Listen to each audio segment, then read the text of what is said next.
Un soir, quand on est seul. 1917.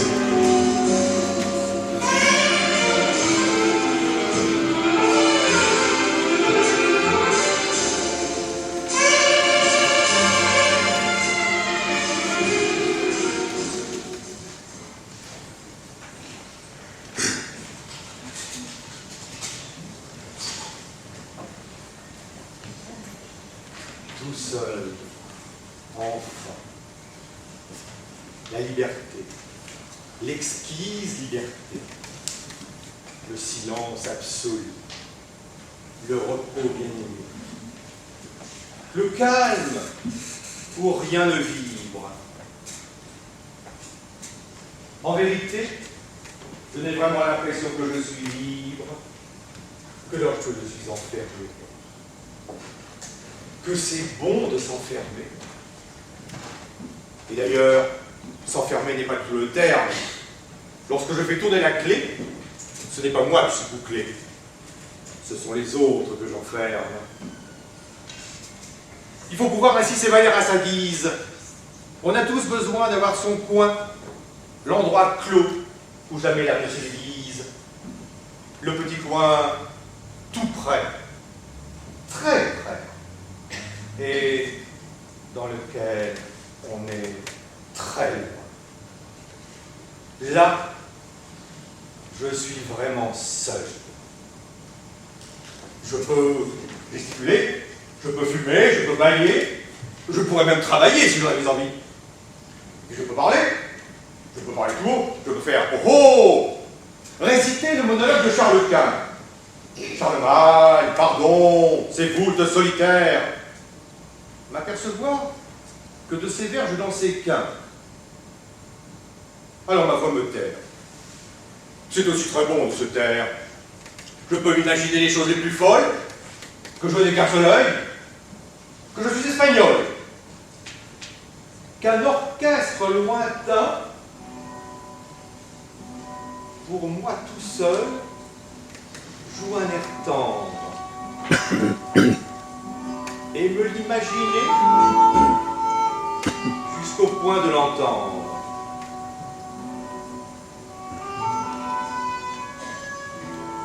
Je peux parcourir un bouquin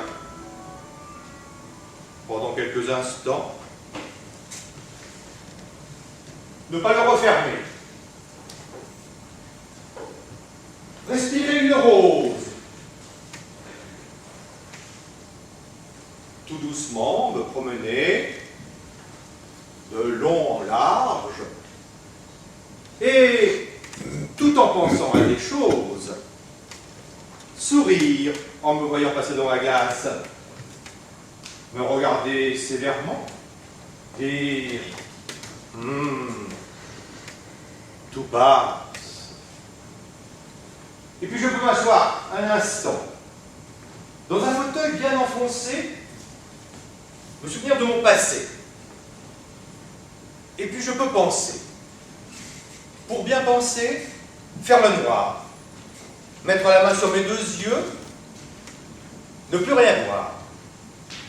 Regarder bien au fond de moi-même. Évoquer ma volonté, ma conscience et ma mémoire. Et puis aussi ma fantaisie.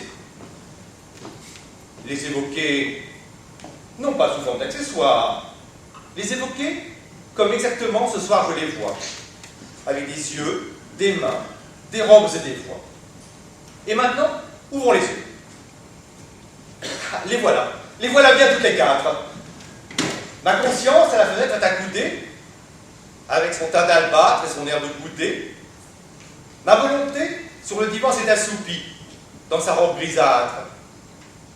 Ma fantaisie s'est approchée de l'âtre, et, tandis qu'à mon oreille bien tendue, ma mémoire déjà me dit « Te souviens-tu » C'est que, voyez-vous, je vous aime toutes les quatre également, bien que ce soit de diverses façons.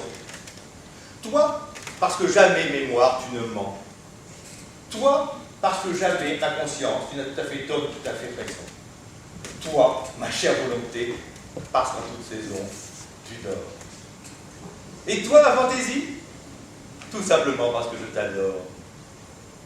Parle-moi, dis-tu comme l'autre soir? Je voulais justement te parler d'un projet. Tout à l'heure, chérie, je parle à ma mémoire. Pardon, je croyais que tu m'interrogeais. De quoi veux-tu te souvenir?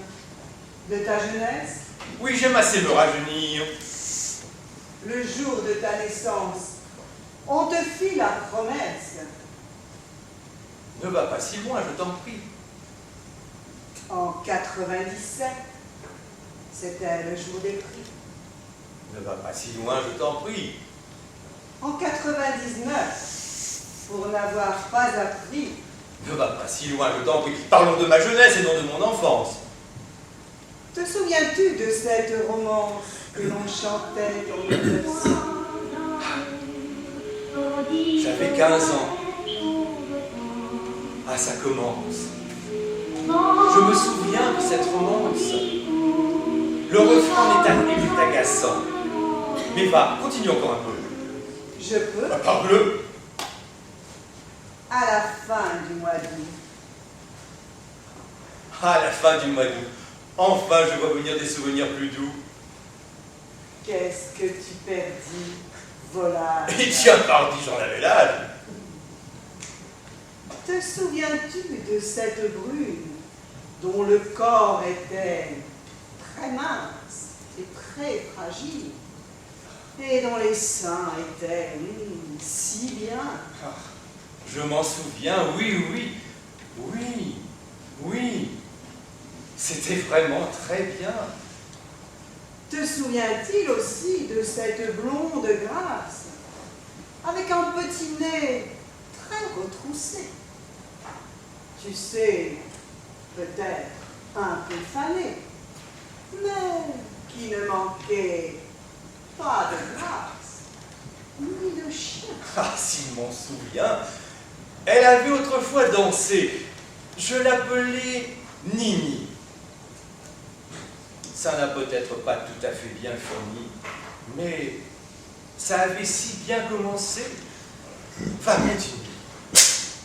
Ah non, c'est assez. Oh, c'est cassé. Tu ne dois pas te souvenir de ton passé. À cause de ma femme? Évidemment, Permets? jamais. Quoi? Je n'ai pas le droit, quand la nuit vient, d'évoquer tout seul, s'il me plaît, mes souvenirs anciens? Non. Et je n'aime pas penser à l'avenir? Oh, pense au présent. Oui, je préfère me souvenir, et je me souviens de deux grands yeux délicieux, ni gris, ni bleu, ni vert, qui semblaient dire « Oh, moi, monsieur », avec un sourire pervers. Jusque dans le sommeil, tu t'observais toujours, et tu m'as dit souvent de voiler la lumière. Tu pensais que l'amour ne tient que par un fil, et dans la crainte de déplaire, tu n'as jamais dormi sur ton meilleur profil. Comme tu savais bien te réveiller aussi, comme tu savais bien commencer la journée, comme tu savais bien me réveiller. Merci, merci, merci. Ah non, non, personne, non. Je travaille, je range, non, je classe des papiers. Je vous l'ai dit, je suis surpris que vous frappiez. Ne m'envoyez donc pas. Bonsoir. Elle est partie. Pourquoi la renvoyer? Ce n'est pas très gentil. Oh, ce n'est pas très gentil, ce n'est pas très méchant. Ce n'est pas très méchant, mais ce n'est pas gentil. Je le répète encore, ce n'est pas très méchant. Mais quoi? Faut-il être surpris qu'elle ait en se couchant le désir naturel d'embrasser son mari? Et ça, mon Dieu, non plus, ce n'est pas très méchant. Dire à sa femme non quand elle a fait ceci. Elle l'a fait si doucement. Une porte fermée entre soi-même et l'être aimé. C'est si triste, vraiment. Mais non. Mais si, pas de ce côté-ci, toi tu vois le verrou, mais de l'autre côté. Tu n'as pas eu raison. Ce n'est pas très joli. Dire à quelqu'un bonsoir, quoi, ce n'est pas tellement long. J'ai encore dans l'oreille le bruit de ses talons qui s'éloignaient dans le couloir, et je la vois en ce moment dans son grand lit, peut-être en train de sangloter. Crois-moi, ce n'est pas très joli. Mon Dieu, si c'est possible d'embêter un homme de la sorte. Quelle histoire pour cette porte. Des observations tout le temps, mais je ne comprends pas comment tu la supportes. Moi, je ne pourrais pas. Je te trouvais pas tant. Pourquoi se forcer dans la vie? Avant tout, le plaisir. Crois-tu que l'on puisse réussir les choses que l'on fait sans en avoir envie? Mais jamais de la vie. Il faut choisir, eh bien, choisir. N'écoute pas ta fantaisie. Je l'entends qui toujours te dit les mêmes choses. Eh bien, toujours, on dit les mêmes choses. Ne l'influence pas, laisse-le donc choisir. Je lui propose de choisir, mais je n'insiste pas. N'insiste pas, propose. Tu lui proposes son plaisir. Oh, la tâche est bien facile. Oh, ben, j'ai toujours trouvé le contraire imbécile. Choisis.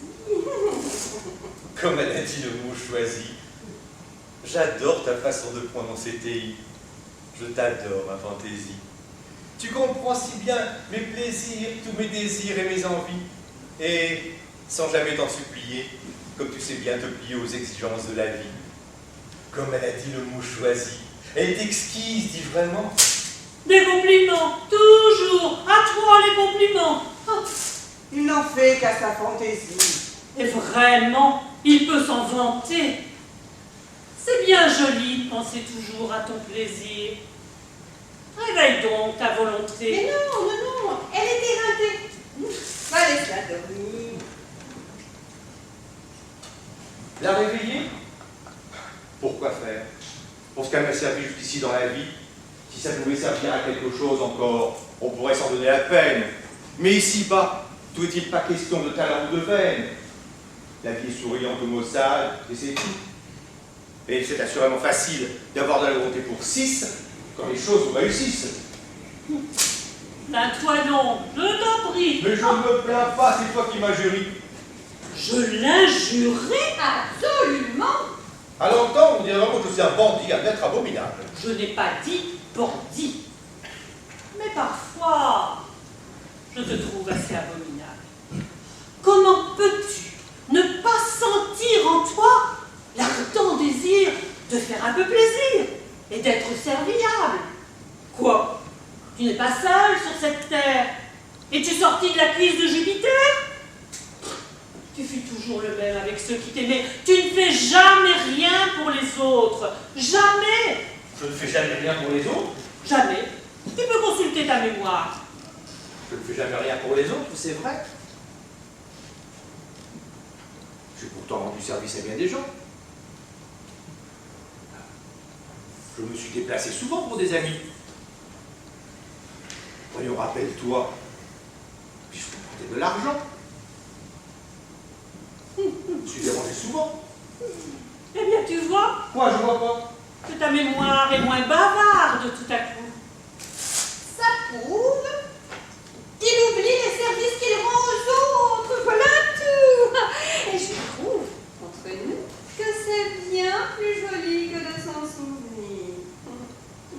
Écoute, à l'avenir, empêche-la de te parler si durement parce qu'elle exagère vraiment. Elle est très droite, très honnête, c'est entendu. Mais je crois qu'elle est un peu bête. Elle ne voit que tes défauts. C'est ce qui fait que ses raisonnements sont faux. Chacun peut diable et comme il est. Tu n'es ni plus méchant qu'un autre, ni plus laid. Et comme dans le fond tu ne changeras pas, dis-lui de temps en temps de te bicher la paix. Il ne faut pas trop l'écouter, ta conscience, parce que tu comprends. Le danger, le voilà. Si tu l'écoutais trop, tu conserverais tes défauts, mais tu perdrais tes qualités. Car à force de répéter à quelqu'un qu'il est imparfait, on est très lui fait. Ça le dégoûte de lui-même et de la vie. Oh, bon résultat. N'écoute pas ta fantaisie. Va l'embrasser. Mais pourquoi le forcer? Pour faire un peu plaisir à l'autre. Écoute-moi. Non, n'écoute pas. Pourquoi, pardon, mais c'est très mauvais de se forcer. Va l'embrasser. La question, justement, n'est pas très bien posée. Car il ne s'agit pas de savoir si je dois, si je ne dois pas sortir pour l'embrasser. Il s'agit de savoir si je suis dans mon droit, et si ce n'est pas trop osé de m'enfermer tout seul chez moi quand il me plaît. Ah oui, là la question est très bien posée. Ma conduite avocate, il faut me l'indiquer. Il s'agit de savoir si j'ose appliquer le droit d'être un peu libre et de fermer ma porte. Elle est capitale pour moi, cette histoire de porte, car je défends ma liberté dans ma maison. Je m'enfermais ce soir pour la première fois. Et c'était convenu. Toi, tu restes chez toi, et moi, je vais chez moi. Ah, ça n'a pas duré. Être tout seul ici ce soir, ça m'avait plu. C'était en somme une façon de me passer pendant 1 heure cette envie folle qu'on a parfois de reprendre sa vie de garçon. C'est bien joli de vivre à deux pendant 20 ans, sans même se séparer même un instant. Mais c'est bien dangereux, car on ne se voit pas vieillir. Ça vaut bien mieux. Ça vaut bien mieux? Ça dépend. Égard au jour où vous étant dans la campagne arrêté sur le bord du chemin pour renouer les 2 cordons de vos souliers, vous voyez s'éloigner un peu votre compagne. Elle est de dos. Vous l'observez. Vous regardez son corps. Et vous ne pensez pas que vous êtes à plaindre. Mais cette femme, la suivriez-vous encore? Je viens de comprendre enfin pourquoi tu sors toujours avec des escarpes. Et maintenant, décidez-vous. Va l'embrasser. C'est très mauvais. Suis ton idée. Va l'embrasser. C'est décidé? Va l'embrasser. C'est très mauvais. Ce n'est pas bon du tout. Ah, moi, si j'étais toi, je prendrais ma voiture et je m'en irais tout de suite à l'aventure. Droit devant moi, vite, vite, vite, et sans me retourner. J'irais de ville en ville, de Séville à Cardiff, en passant par Auray. Et pendant 1 année, personne ne saurait que je suis mort. C'est bien tentant. Tu perds du temps. Va l'embrasser. Allons, toi, ma volonté. Allons, réveille-toi. Il révèle sa volonté. Oh, ça va se gâter. Puisque enfin tu veux bien, chérie, me consulter, il faudra, n'est-ce pas, me croire et m'écouter. Je ne te dirai pas « sois fort », car il le faut. Non, je te dirai plutôt « sois faible » et vas-y donc. Il ne me semble pas qu'il puisse t'en coûter. Bon, c'est bon, j'y vais. Mais c'est très mauvais. Mais ça, c'est sa volonté. Mais je suis tout simplement sa bonne volonté. Bon, quand même, alors on ne peut pas lui toucher un peu la paix. Mes enfants, Et alors? Alors, elle dort. C'était la bonne qui frappait.